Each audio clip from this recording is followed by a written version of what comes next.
Close your eyes for a second. Think about your first memory.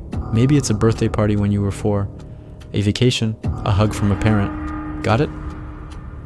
Now here's the disturbing truth that most psychologists don't share. That memory is probably fake.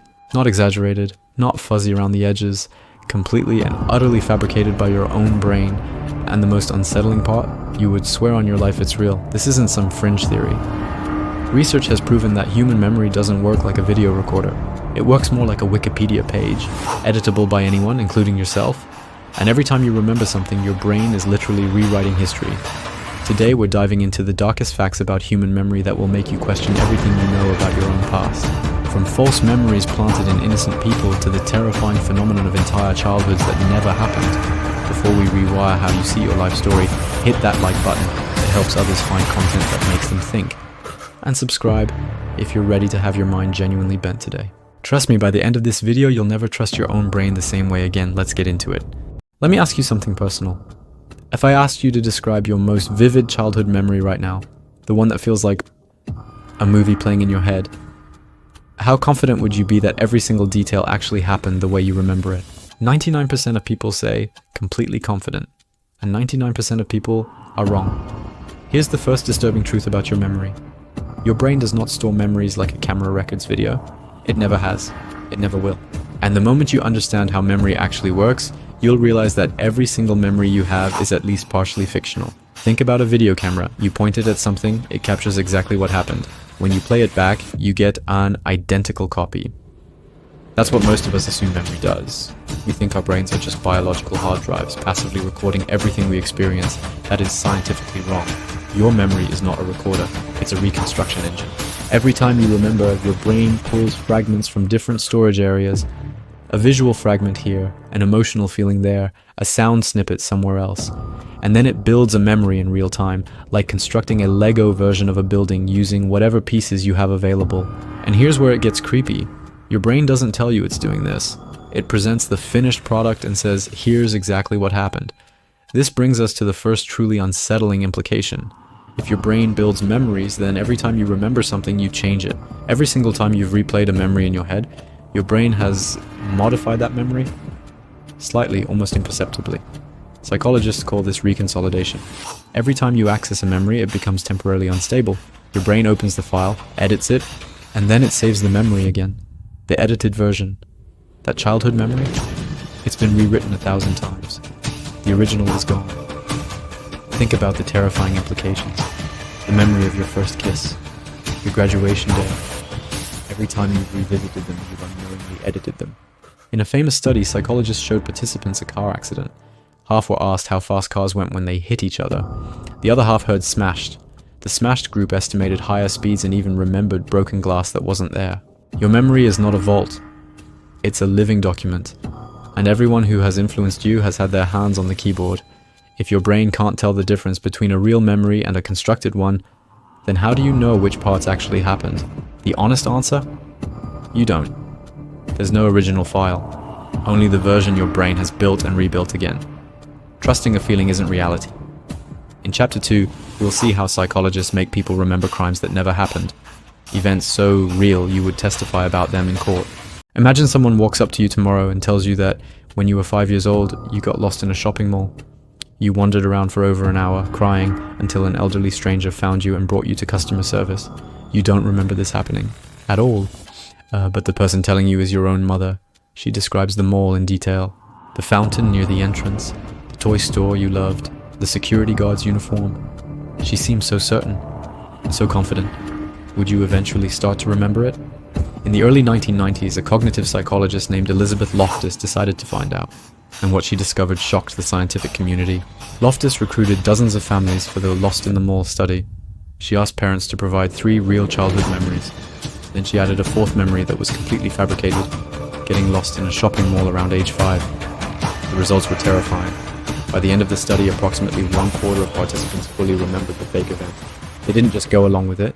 They generated detailed, emotional, first-person memories of something that never occurred. One participant remembered that the elderly stranger had really nice hair. Another remembered a security guard gave them a lollipop. These details weren't suggested. Their own brains created them from scratch to fill in the gaps of a false story. When she debriefed participants afterward, many refused to believe her. They insisted the event really happened because the memory felt real. Right now, you almost certainly have memories in your head that never happened, not slightly exaggerated. Entire events, possibly even relationships or significant life moments that your brain simply assembled from suggestions, dreams, or stories. Researchers around the world have planted false memories for everything from nearly drowning to witnessing demonic possession. A particularly disturbing study in the UK planted a memory of committing a crime, theft or assault, as an adolescent. Participants not only remembered the crime, but could describe details like the police officer's uniform and the feeling of handcuffs. What happens when a detective asks leading questions for hours? Your brain doesn't have a defense mechanism against this. The brain's only job is to create a coherent story of your life, not an accurate one.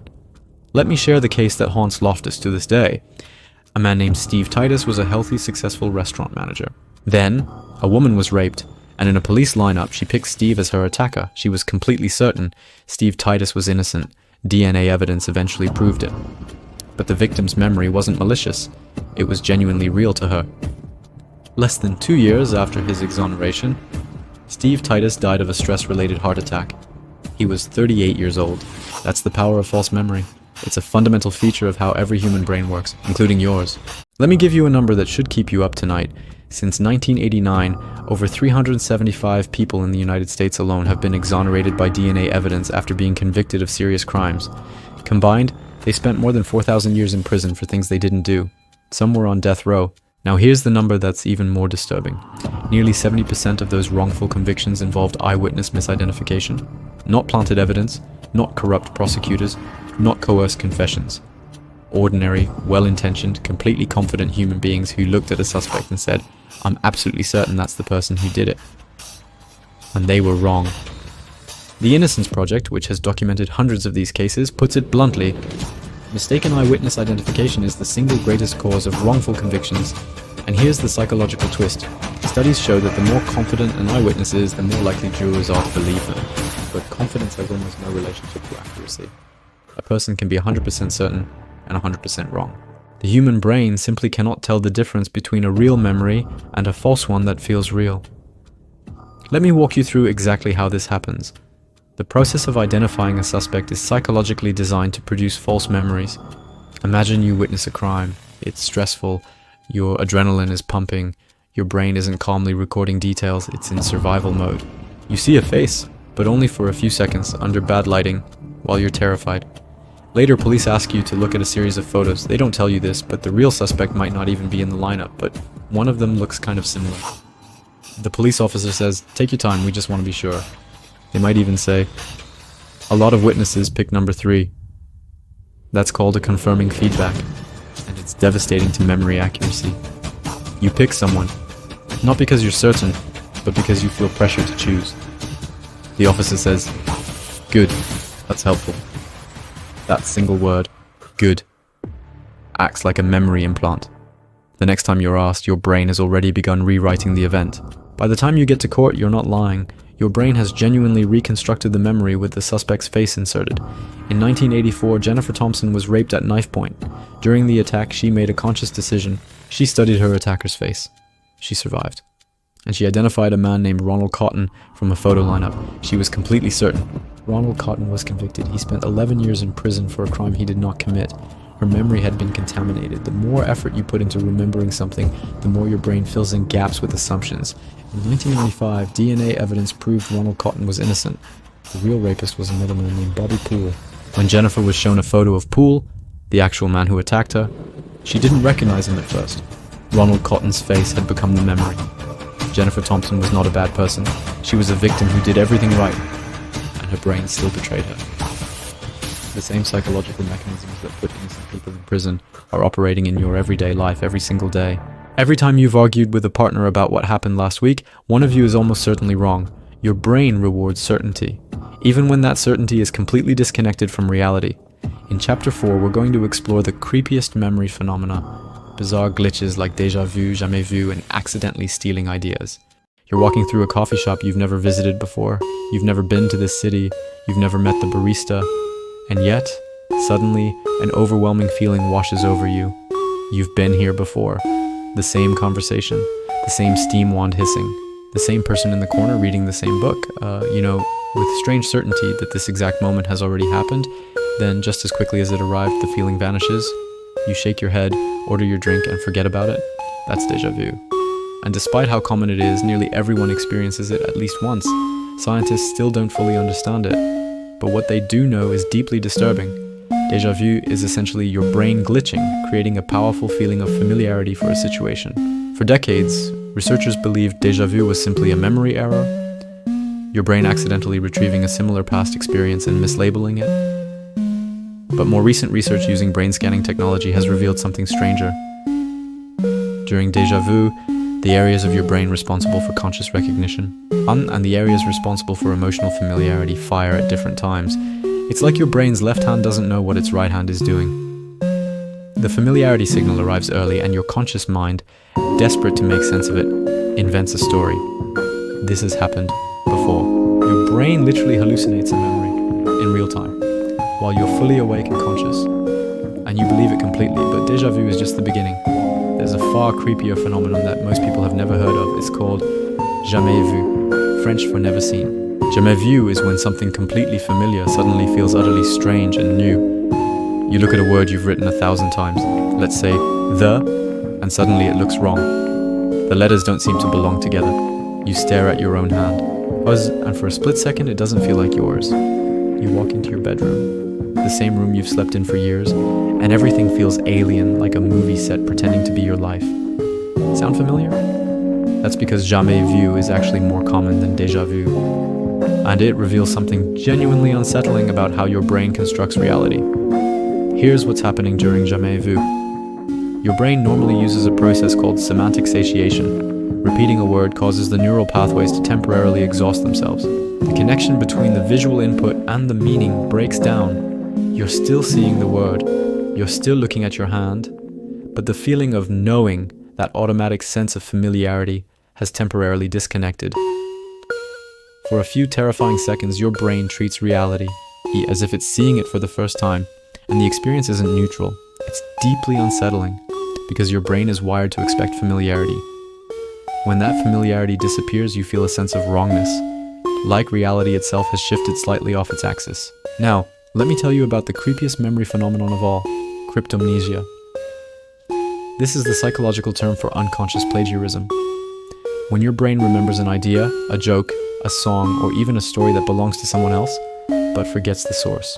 So you believe the idea is your own, and it happens constantly, to everyone, including you. Think about the last time you were certain you came up with a clever solution at work, only to have a colleague point out that you discussed the exact same idea 2 weeks ago. Or when you told a hilarious joke, convinced you'd improvised it, only to realize later you'd heard it on a podcast. Or when you had what felt like a brilliant original thought, only to discover you'd read it in a book years ago and simply forgotten the source. That's cryptomnesia. Your memory did its job. It stored the information, but it failed to store the source. And without the source tag, your conscious mind assumes the idea must have come from you. Because where else would it come from? Here's where this gets genuinely disturbing. Some of the most famous creative figures in history have been accused of plagiarism they almost certainly didn't commit intentionally. George Harrison was famously sued because his song My Sweet Lord sounded almost identical to He's So Fine by the Chiffons. Harrison insisted he hadn't copied it intentionally, and psychologists believe him. He had almost certainly heard the song years earlier. Your brain doesn't care about copyright, it cares about efficiency. Storing the source of every memory takes energy, so it cuts corners. Let me give you a simple experiment. Think of a celebrity, any celebrity. Now name 7 other famous people whose names start with the same letter. Now here's the real test. I want you to generate a completely original idea, not something you've heard before. Something genuinely new. Struggling? That's because pure originality is nearly impossible. Almost everything you think is your idea is actually a memory. The more effortless the idea feels, the more likely it is that you've stolen it from someone else without realizing. So here's the disturbing question. How many of your proudest achievements actually belong to someone else? How many times have you been praised for your idea when your brain was simply performing cryptomnesia, serving up someone else's thinking? You'll never know. That's the point. Your brain has already deleted the evidence. In Chapter 5, we're going to explore the most controversial topic in all of memory psychology, repressed memories and the Satanic Panic. This is where the science of false memory becomes genuinely terrifying. The 1980s and early 1990s saw one of the most disturbing moral panics in modern history. Across the United States, Canada, and Europe, hundreds of families were torn apart by accusations of unimaginable crimes, satanic ritual abuse, cannibalism, infant sacrifice, and organized cults that had operated in secret for decades. The accused were ordinary people, daycare workers, parents, grandparents, church volunteers.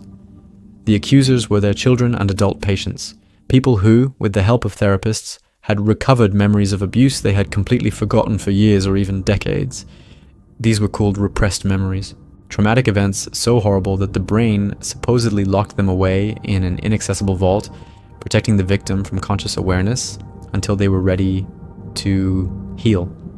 And in the 80s and 90s, a significant portion of the therapeutic community believed repressed memories were real. There was just one problem: almost none of those memories were true. By the late 1990s, investigation after investigation had failed to find any credible evidence of the widespread satanic cults that patients had described in vivid, horrifying detail. No bodies, no crime scenes, no physical evidence whatsoever. What investigators found instead were therapists using exactly the same techniques Elizabeth Loftus had used in her lab to plant false memories: guided imagery, hypnosis, suggestive questioning, and recovered memory therapy on vulnerable patients who trusted them completely. The result was thousands of destroyed families, dozens of wrongful convictions, and a psychological catastrophe that became known as the Memory Wars. Let me walk you through how this happened, because it could happen again, and some psychologists believe it already is happening again. A patient seeks therapy for depression, anxiety, or eating disorders. They don't remember any abuse, but their therapist suggests that these symptoms might be caused by repressed memories, hidden trauma locked away in the unconscious mind. The therapist encourages the patient to try harder to remember. They use hypnosis. They use guided visualization. They ask leading questions. What did your father do to you at night? Don't be afraid. Let the memory come. The patient, desperate to understand their suffering, begins to generate images. At first, they're fuzzy, dreamlike. The therapist reassures them that this is normal. The memory is breaking through. Over weeks and months, the images become clearer. The patient starts to feel rage and grief. They confront their parents, they call the police, they testify in court. Every single step of this process is identical to Loftus's Lost in the Mall experiment. The only difference is that the therapist doesn't know they're planting false memories. They genuinely believe they're helping patients recover hidden truths. But believing something, even with every fiber of your being, does not make it true. The trauma was real. The symptoms were real. The suffering was real. But the memories were fiction, created by a collaboration between a vulnerable brain and a well-intentioned therapist who didn't understand how memory actually works. The concept of repressed memory has almost no scientific support. Research shows traumatic events are typically remembered too well, not forgotten. People who survive horrors usually can't stop remembering. They suffer from intrusive memories, flashbacks, and nightmares. People absolutely can forget traumatic events through ordinary forgetting or childhood amnesia. But that's not repression. The disturbing truth is this: your brain cannot tell you whether a recovered memory is real or fabricated. The feeling is identical. You can't trust your memory completely. The human brain was never designed for perfect accuracy. It was designed for survival. Your memory is an active construction. It edits, it fills gaps, it borrows from other people's stories. The story your brain tells about your past might not be historically accurate, but it is psychologically true. It's the story you've lived by. Hold your memories a little more lightly. Remember that certainty and accuracy are not the same thing. Thanks for watching. Share it with someone who needs to hear it. Comment below. What's a memory you're now questioning?